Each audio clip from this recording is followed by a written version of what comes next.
Hi, everybody. I want to start us off with a scenario.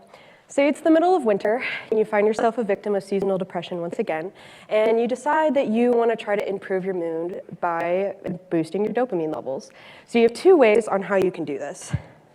First, you can either read this awesome PubMed article about functional connectivity and depression and dopamine, or you can watch these 3 TikTok videos.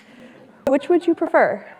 I know some of you are going to look at me and tell me that you definitely want to read that article, but I bet most of us are really intrigued by those TikToks and would probably prefer to watch those, right? If so, that's okay. You're not alone. The Kaiser Family Foundation estimates that as many as 1 in 6 Americans are now going to social media for some form of health information. And it's not just Gen Z and millennials either. All across the board, people are flocking to social media to get their health information. During COVID, we saw this like never before. People were spending a lot of time inside, had a lot of free time on their hands, and they started going to social media in rates that we've never seen before, obviously caused some questions for public health officials. So in 2021, a study was conducted to find out a little more about this. A team of researchers decided to post 100 videos on TikTok under the hashtag #WearAmask. They used a variety of techniques to engage the audience to see what would work best. And across those 100 videos, they accumulated 500 million views.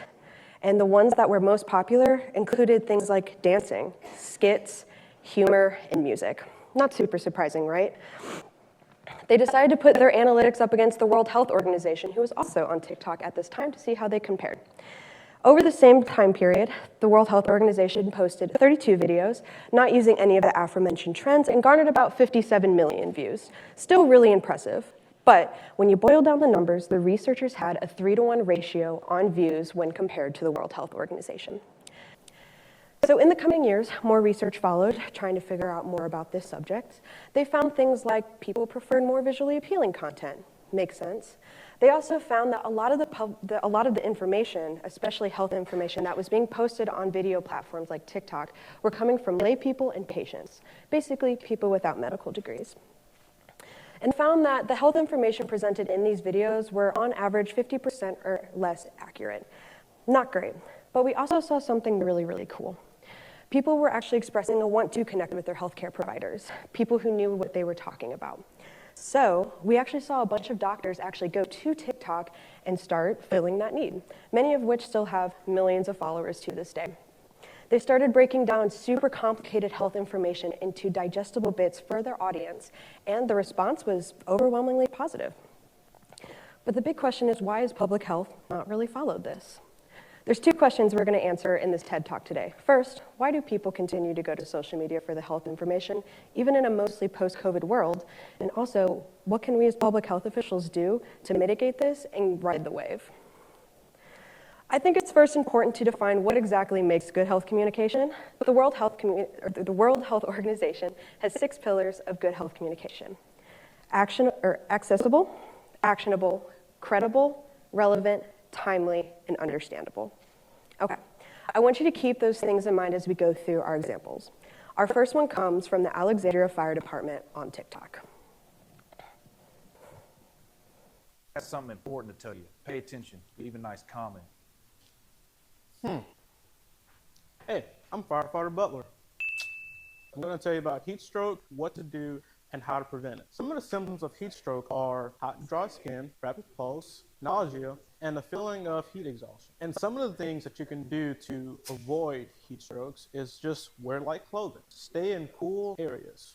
Avoid being outside in hot peak temperatures. And more importantly, stay hydrated. And remember, always, in the event of an emergency, call 911 first. How many of you feel like you're at least a little more knowledgeable now about how to treat heat stroke? Yeah, right? Some good reminders in there. So I want to bring back those 6 pillars. Let's go through them and see how it ranks. So first, accessible. This video on a public account on a free platform so anyone, anywhere can access it. Actionable. They gave tangible steps for everyday people to take to keep them and their loved ones safe. Credible. It's coming from firefighters who often help treat people with heat-related illnesses. Relevant. They posted this in the middle of July, which, as we in Kansas here know, pretty prime time for heat stroke. Timely. This video is exactly 40 seconds long. And finally, understandable. They're using straightforward, easy language to make sure that even the audience members who have zero health knowledge can take this information and use it accurately. Believe it or not, this is a great example of public health communication. I want to look at another example. This one comes from the Yale School of Public Health on TikTok. Their goal, as you can probably tell, is to help people determine, is it time to get a preventative screening? Might make you feel a little bit old, but you probably also have some alarm bells going off in your head saying, oh, I recognize the Garfield phone. It is probably time for me to talk to my provider about a mammogram. Or I owned a Sony Walkman. It's probably time for me to get a colonoscopy. Or you can read, it's time to go see your dentist and your doctor this year. It's worth noting that this particular set of slides has over 2 million views to this day. That is 2 million more people who are now armed with knowledge that could potentially save their life. It's not complicated, it's not complex, but it works. And finally, our last one comes from X, formerly Twitter, from the National Park Service. They say bison may look friend-shaped, but they already have all the friends that they want. Keep your distance and don't make it awkward.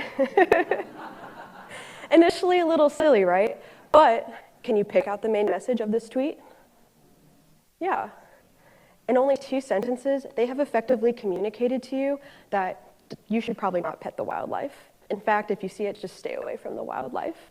Even something like this can be considered good health communications. And especially since social media, the whole point of it is to get your point across really quickly, it's important to adhere to those 6 pillars because it can make all the difference. And I know what you're probably thinking, Allie, do people actually take this kind of stuff seriously? These examples are kind of silly. I would argue they always have. I want you all to think back to elementary school for a second. You're sitting with your friends in the cafeteria at lunchtime, and you look over on the wall and you see a big poster with your favorite celebrity on it, and they have a big white milk mustache on their upper lip and the words "Got Milk" above their head. You probably don't remember what celebrity was on that poster, or you might, but I bet you remember that milk is a really important part of your diet, or that it helps keep your bones strong. Initially, really silly campaign, right? But it works. We could take it back even further. It's 10 p.m. Do you know where your children are? You might not remember if it was Magic Johnson or Cyndi Lauper who asked you where your kids were, but that campaign alone influenced multiple generations of parents on how they keep their kids safe. And social media is just carrying on that work. So I want to bring back around my initial question. Why are more and more people going to social media for their health information? Well, I would argue that answer is summed up in 6 words. We live in the digital age. You can't beat them, so you join them, and you do better. And finally, why should we as public health officials care? Why is this relevant to us? Well, first, elephant in the room. Social media disseminates information quicker than we have ever seen before. This is a great way to get people informed about a subject quickly, and it doesn't even adhere to geographical borders or anything like that. It also is a great way to survey misinformation, which may seem silly. There's no secret that social media is a huge culprit of that, but think about it. You have trained public health professionals who are in these apps, in these algorithms, surveying what people are saying. If you know what people are saying, you can find a way to root that out. You can spread good information to people who are using these apps anyways. So why not? Why not get into those algorithms and do just that? We as public health officials have always had to adapt, whether it be TV, whether it be radio, whether it be newspaper. And social media is just the next frontier. And you don't have to take my word for it. Many of those research studies that I mentioned at the beginning have come to the same conclusion. There's a need. There's a need for public health officials, just like there are doctors, to get on these apps and connect with their audience to make sure that good, solid, accurate health information is being spread. So, next time, maybe you work for a small nonprofit, or maybe you're a government official trying to just make the world a healthier place, or you just want to be part of the good fight, consider taking it to TikTok. Thank you.